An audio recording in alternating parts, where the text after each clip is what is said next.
Hello, my name is Troy Atkins, and I am the founder and owner of Atkins Capital Management.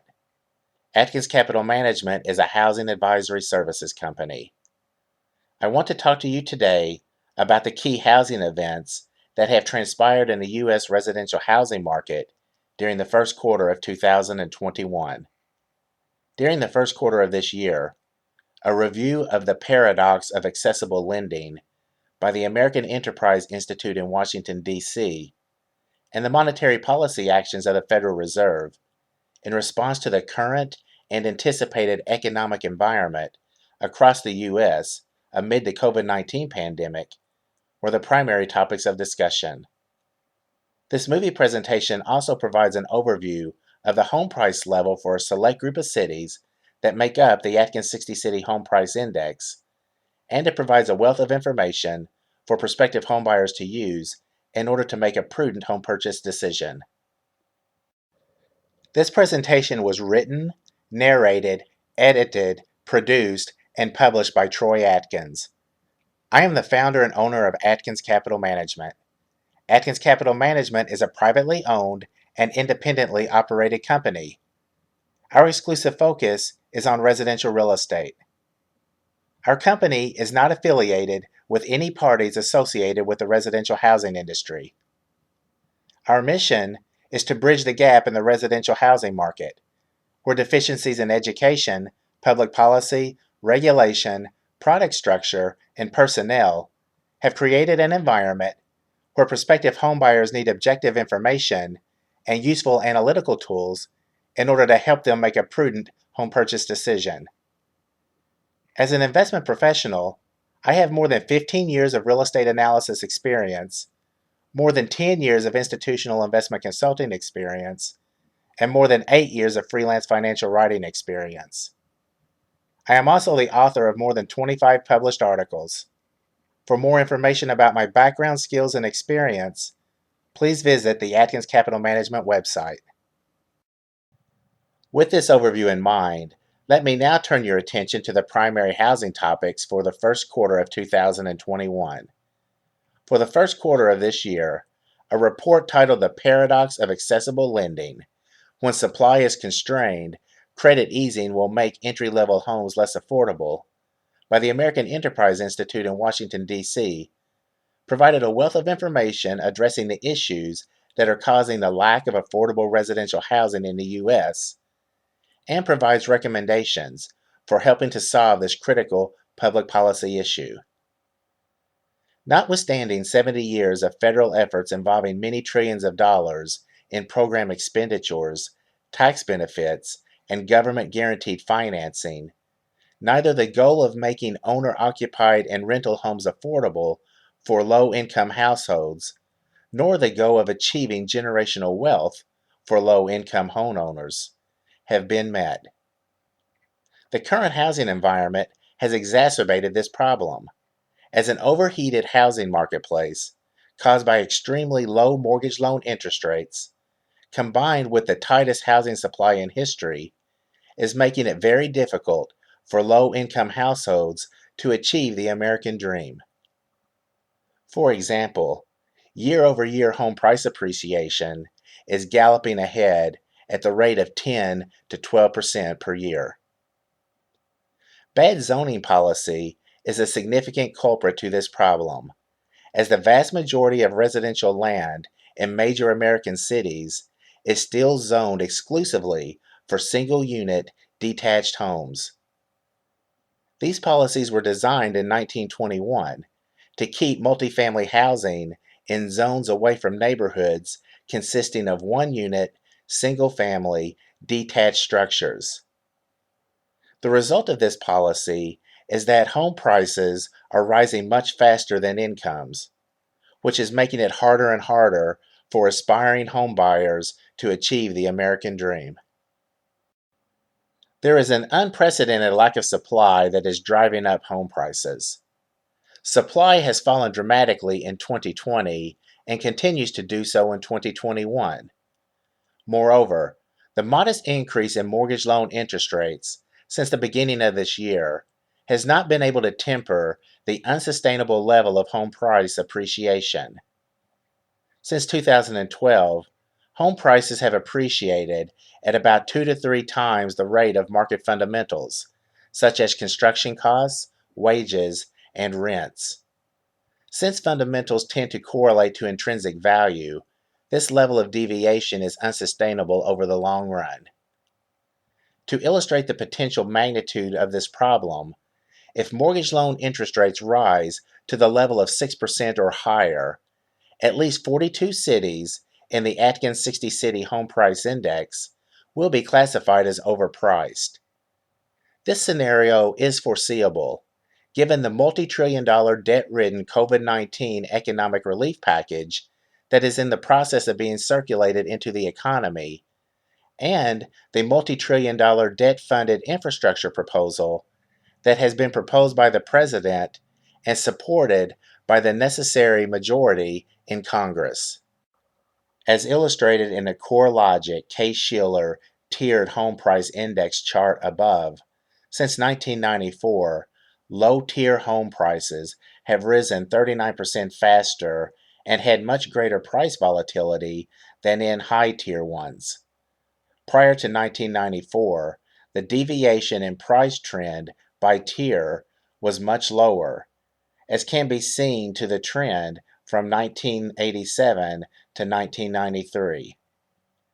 This has had a detrimental impact on many first-time or first-generation homebuyers, who either need to take on more leverage to afford home ownership or are priced out of the market. Since 2007, this has resulted in millions of foreclosures. The AEI analysis found many challenges in today's housing environment, particularly for low-income households. For example, home supply is at the lowest level on record and is even lower for lower-priced entry-level homes. The low-income housing policy in the U.S. equates leverage and high default risk with affordability. For many low-income buyers, homeownership has not been effective in building generational wealth. Since 2012, home prices have been increasingly unsupported by market fundamentals. And work-from-home households are taking advantage of the arbitrage opportunity presented by price distortions across geographies, largely created by zoning and land use restrictions. Nevertheless, low-income households typically do not have the ability to work from home due to the on-location demands of their occupation. In essence, the burgeoning home purchase demand, driven up by low interest rates and demographics, is making the housing market very constrained and competitive. Overall, housing policy dating back to 1921 has subjected low-income home buyers to higher leverage, looser lending standards, unsustainable price boosts, greater home price volatility, and unknowing land speculation. When combined with limited generational wealth building opportunities, low-income households are ill-equipped to handle these risks. It cannot be overstated that for many low-income buyers, home ownership has not been effective in building generational wealth. Bad governmental policies have exacerbated this problem.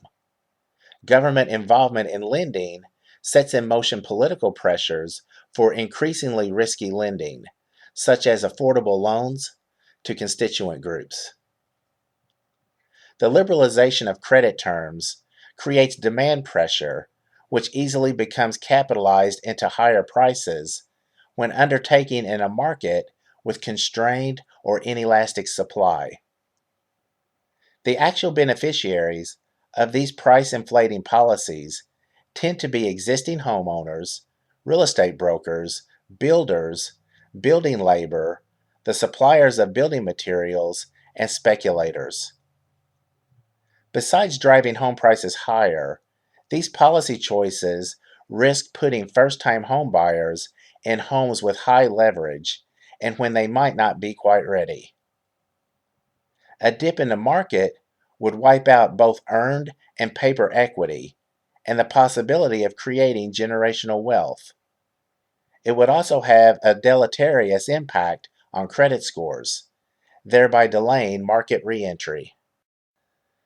The following recommendations are sensible steps that state and local governments should consider in order to make housing more affordable, as revised by the founder of Adkins Capital Management.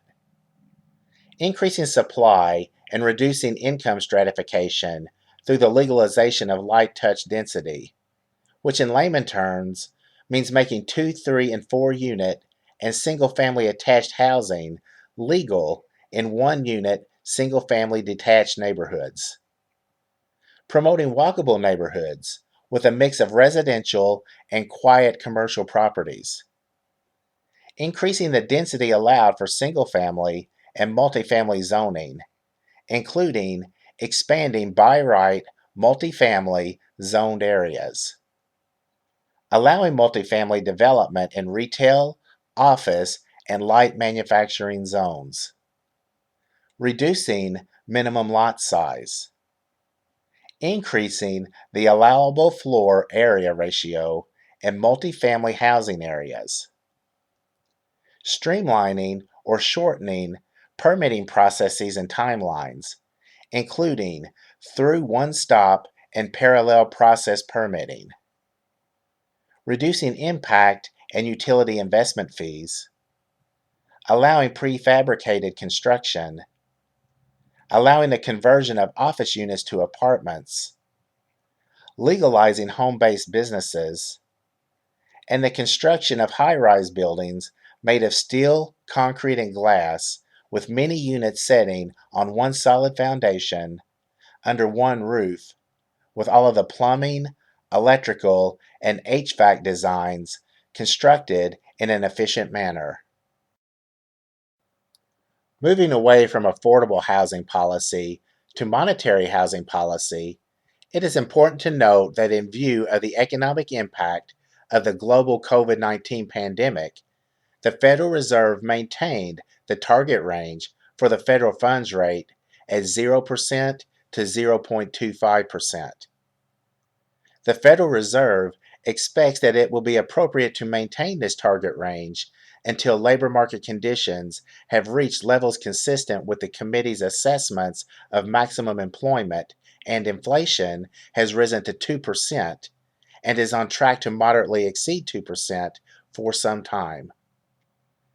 While it is logical to conclude that if the COVID-19 pandemic continues to curtail the U.S. economy, mortgage loan interest rates will continue to remain low or even inch toward more all-time lows in order to not impede housing market sales activity. However, the increased debt level that will inevitably be tied to more governmental stimulus may drive Treasury yields higher, which in turn would drive mortgage loan interest rates upwards. To date, we have experienced a modest increase in mortgage loan interest rates.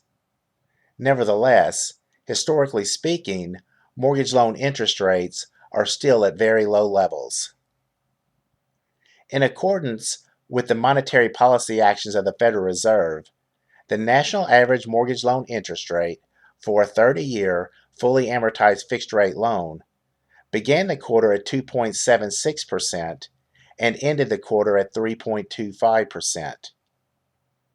The national average mortgage loan interest rate for a 30-year fully amortized fixed-rate loan reached an all-time low of 2.67% on December 17th of 2020 and the all-time high of 18.63% in October of 1981.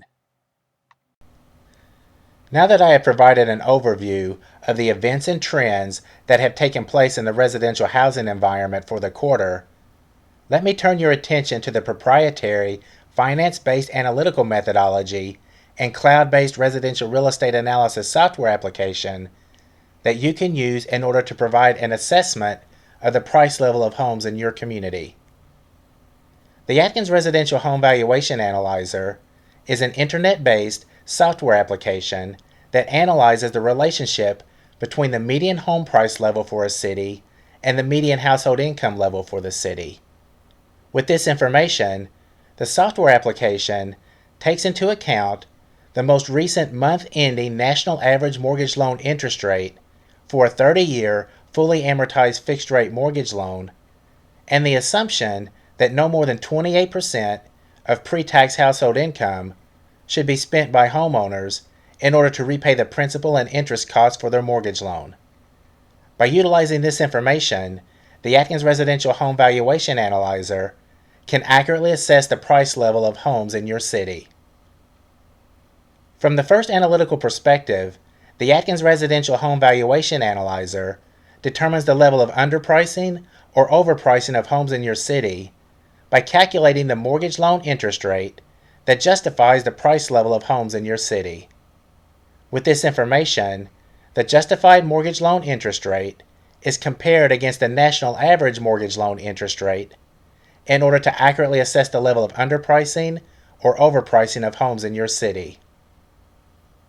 From the second analytical perspective, the Adkins Residential Home Valuation Analyzer calculates the percentage of household income that would have to be spent by the people that live in your city in order to justify the price level of homes in your city. With this information, the justified percentage of household income amount is compared against the traditionally accepted household income amount of 28% in order to accurately assess the level of underpricing or overpricing of homes in your city. By utilizing the Adkins Residential Home Valuation Analyzer, you can determine the level of underpricing or overpricing of homes in your community, as well as the magnitude of underpricing or overpricing of a specific home that you are considering to purchase. This in turn will help you make a prudent home purchase decision. For more information about our finance-based analytical methodology and the use of the Adkins Residential Home Valuation Analyzer, please review our finance-based analytical methodology report on the Adkins Capital Management website and watch the wealth of movie presentations that provide an overview of the Adkins Residential Home Valuation Analyzer. Moving away from the information in the AEI report and the monetary policy actions of the Federal Reserve on the U.S. mortgage lending environment, and instead focusing on an assessment of the price level of homes across the country, it is important to note that for the first quarter of this year, 21 cities that make up the Atkins 60 City Home Price Index were classified as overpriced for the quarter.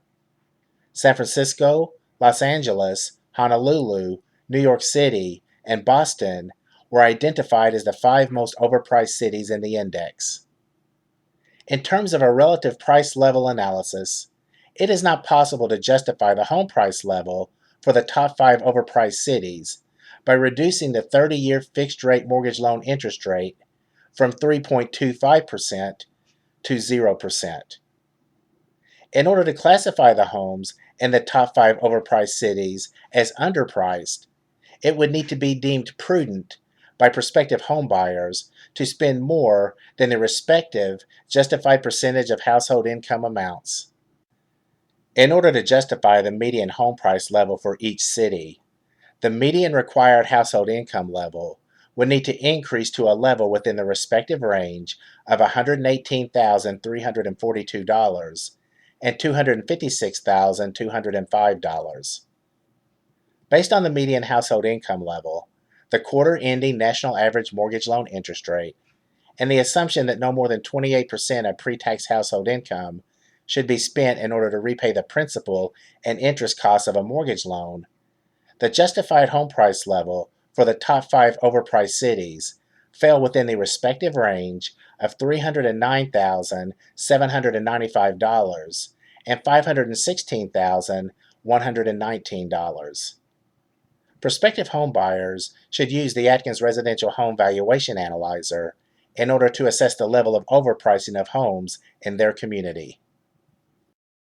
On the other side of the spectrum, based upon the justified percentage of household income amount, 39 cities that make up the Atkins 60 City Home Price Index were classified as underpriced for the quarter. Detroit, Jackson, Baltimore, and St. Louis were identified as the top 4 most underpriced cities in the index. Subsequently, Indianapolis, Cleveland, Memphis, and Pittsburgh were identified as the fifth most underpriced cities in the index. Although Indianapolis, Cleveland, Memphis, and Pittsburgh had the same justified percentage of household income amount, which was 14%, Indianapolis was classified as the fifth most underpriced city in the index based upon its higher justified mortgage loan interest rate amount of 10.75%.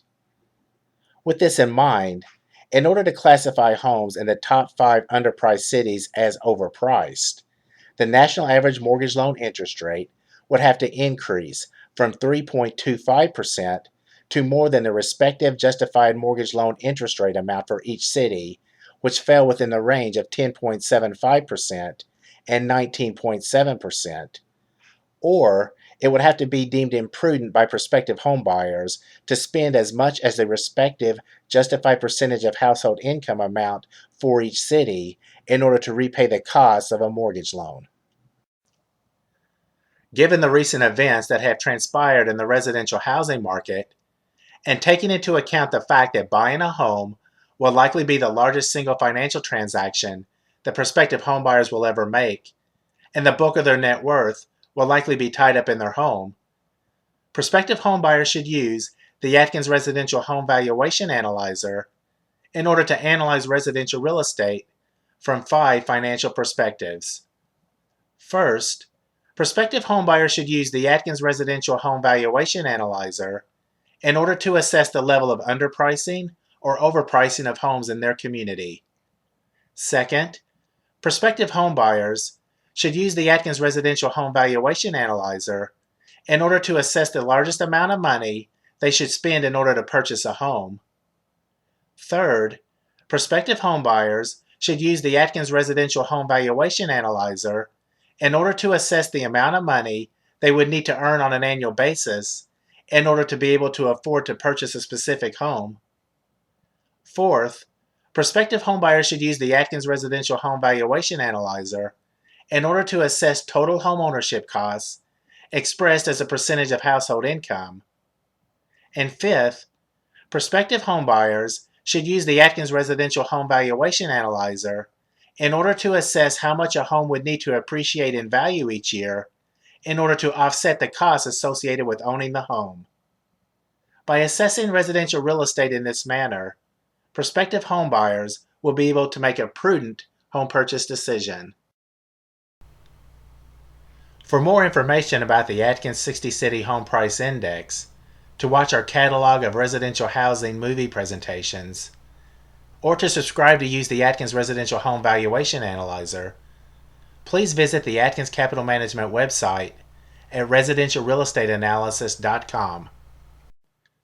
This is Troy Adkins, saying thank you for taking the time to listen to this presentation.